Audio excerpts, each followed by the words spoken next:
Alrighty, so I thought it was about time for me to give you an update.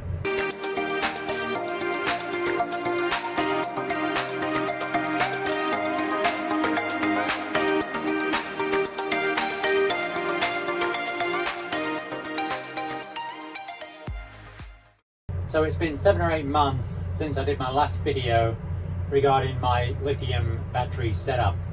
So if any of you haven't seen that already, check the link above, click on that, and that will take you straight to that video. I wanted to give everybody an update as to what I've done to the system since that original video. I haven't changed too much, just a couple of things really. The first thing that I changed was my inverter. So in the initial video I had the 12800, which was classed as a 650 watt inverter, which worked great, don't get me wrong.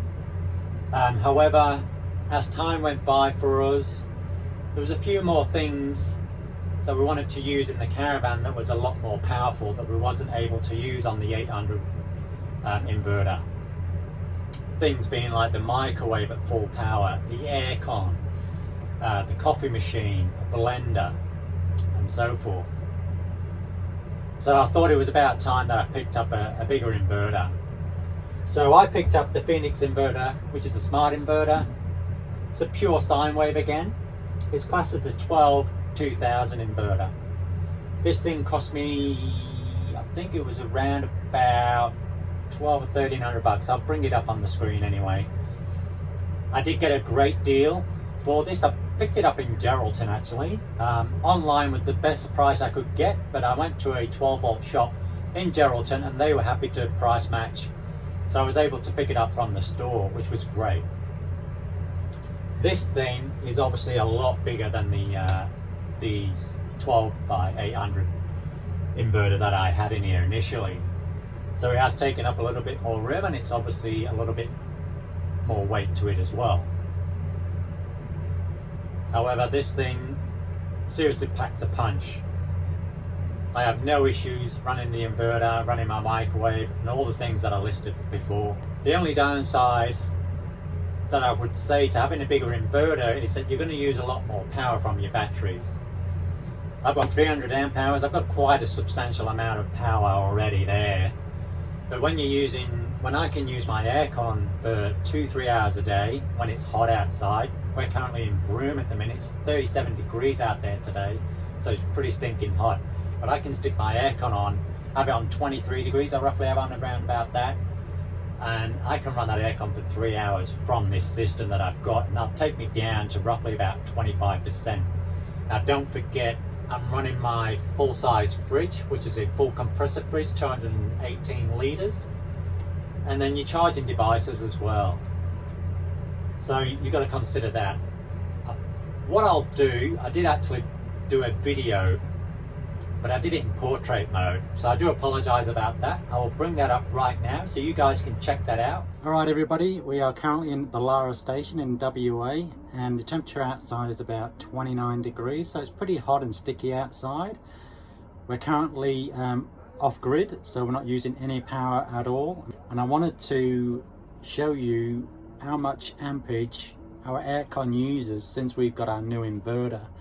So if some of you aren't aware, I bought a new inverter which is a 2000 watt inverter. It's a Victron. I did have the 800 watt inverter, but we decided that we wanted to use a lot more equipment inside the Caravan, so I want to show you basically how many amps my aircon can use. Now the battery was at 100% this morning, so I've just switched it on and I'm going to leave it on for an hour and see how much the battery goes down. So the aircon is currently set at 23 degrees, as you can see there. So I'm not having it super cold, but it's still nice and cool compared to the outside temperature. So I've had it on pretty much 20 minutes already. So let's take a look at my monitor and let's see what we're using. So currently at 90%, so I was at 100%, so I've almost lost 10% of my battery already. So we're currently using, I would say, probably about 60 amps of power just to run the aircon at 23 degrees. and yeah, let's say roughly about 750 watts. So it's using a fair bit, but I had a quick look to see how much wattage is coming in, or how many amps are being pumped back into the battery from the solar alone on the roof. It's roughly around 20 amps. So I'm using about 60 amps, pumping in 20 amps, so you're roughly using about 40 amps to run the aircon. Now, like I said, I'm just going to run it for an hour and see where it comes to, just to give you guys an idea how much your aircon can use. Now, this is the Dometic 4, IBIS 4 aircon, and it's a very slow starter, so it doesn't boost straight in. It uses very little ampage just to start her up, and then gradually builds the amps, so it's nice and gentle on the battery. Alrighty, so it's just been just over an hour. It's now 1:25, so the aircon has been on for just over an hour, and let's check out the battery.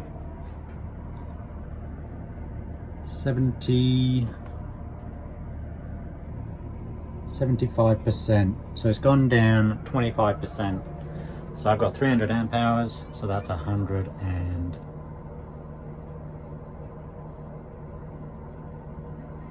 alrighty guys, so it's just been just over an hour. It's now 1:25 p.m. and remember we started at 12:20 p.m. and the battery's pretty much gone down to 75%. So we've used 75 amps within that hour, because I've got 300 amp hours. So half of that is 150, which would be 50%, and it's now at 75%. So I've used 75 amps of my 300 amps that I've got available to me. And yeah, the aircon is still on 23 degrees. So yeah, super cool in here, pretty hot outside. So yeah, I reckon I could have this on for a couple of hours easy a day if the sun is providing the power to the solar to charge it back up again. Alright, so I hope that gave you a little bit of an insight as to how my batteries cope with my aircon on. It's definitely handy to have on these hot days that we get further north into WA that we are. So all you want to make sure is that when you're using your aircon and you're lowering your battery down to 25, 30, 40%, you've got the power to back it back up again to put these back to 100%. Now, I do have 480 watts of solar on the roof, and that works a treat. I get roughly between 20 and 30 amps per hour from the solar alone. So on a good day, the power gets pumped back into these batteries pretty quickly. That brings me onto my second upgrade that I did here. Now, if you remember on the first video, I didn't have a DC-DC charger. And look, I could probably still live without it. However, when I start getting below 40% on my battery, I start getting a little bit concerned. Not that I should be, but it's just the way that I am. So what I did is I installed a DC-DC charger, which is this one right here. This is the 12 by 12 by 30. So this pumps in 30 amps when I'm driving. And that was my main issue, really, was if I'm using my battery because I'm using the aircon and I'm using the microwave and it's dropping down, and yes, the solar can pump it up, but it needs pretty much most of the day to pump that up. Because if you think 50% of my battery that gets lost is 150 amps that I've got to build back up again. So with the DC-DC charger, if I'm driving, and we could be driving for 2, 3, 4 hours some days, and I'm just relying on the solar system to pump everything back into the battery to get it back up to 100%. And if it's a cloudy day, then nothing's going to get pumped in there. So that's why I went for a DC-DC charger. So I've got that guarantee that I can pump in 30 amps regardless of whether it's a dull day, cloudy day or sunny day. It doesn't matter, that thing's going to pump it in. I installed the DC-DC charger myself. I purchased the DC-DC charger from the same brand that pretty much fitted out my whole system, which is Springer Solar in Brisbane. So I highly recommend that you look them up online. They do some great prices. They were the cheapest price online.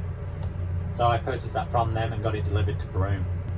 I didn't do a video of me installing the DC-DC charger. Look, it was pretty simple actually. I just went by the book. I already had a Anderson plug at the back of my vehicle, which was to charge my fridge while we were traveling. Well, so I thought it was anyway. I had that done by an auto electrician. He took out the 10mm wiring for the fridge from the 12-pin plug, because they are known to burn out if you leave them in your 12 pins. So I got that done straight away before we even left. So I had that on there. When I traced the wire back, which came up behind me here, it was actually just cut off. So I had that plugged in this whole time, not even knowing that those wires were just not charging anything. It was just a live wire. They didn't even, that was Jayco, that was, they didn't even tape off or block off the wiring. It was just a clean cut just behind the skirt in there, which was pretty disappointing, I have to say. But anyway, I was able to use that line to pretty much get my 16mm negative and positive line from the A-frame of the Caravan through and up into the Caravan where I needed it to bring it into the DCDC charger. You probably can see the red and the black lines just there. You're probably thinking 16mm, wow, that's pretty thick. Look, that's what they recommended in the Victron book, because I was going more than 5 meters long in the wire. Anything less than 5 meters, you can use a 10mm. I'm not sure what the other terminology is for that, for measuring out the thickness of the wire. But that's 16mm wire coming in from the A-frame, straight through the Caravan, underneath the Caravan and the A-frame, up into this skirting behind me, and then through here, straight to the DCDC input. From the output, all I needed to do was the 10mm, because it's such a lot shorter, just to push to my positive there, and to my shunt was my negative. So that only comes in when I connect the Anderson plug to my vehicle and switch the car on. And that can come up straight into my 712 monitor system, my Victron monitor system, which a lot of you would have seen on the first video. And that was showing pretty much just under 30 amps pumping straight in, 29.97, something like that, which is fantastic.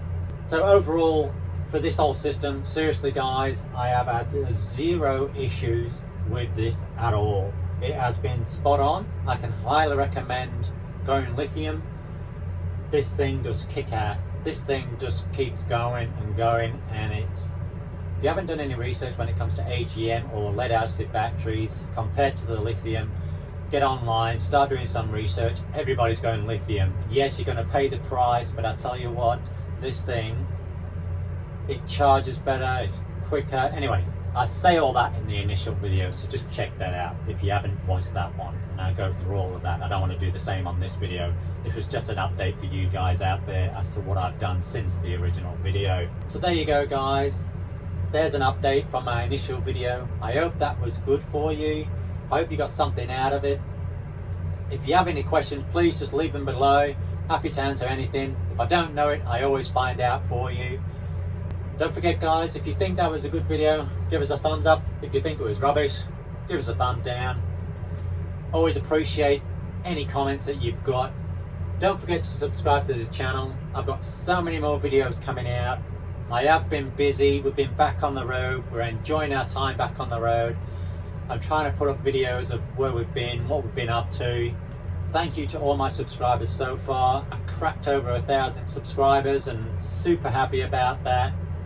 I just want to continue to keep doing these informative videos, top tips, top tricks. So stay tuned for those ones, they'll be coming out shortly. Till then, take care. See you on the next one.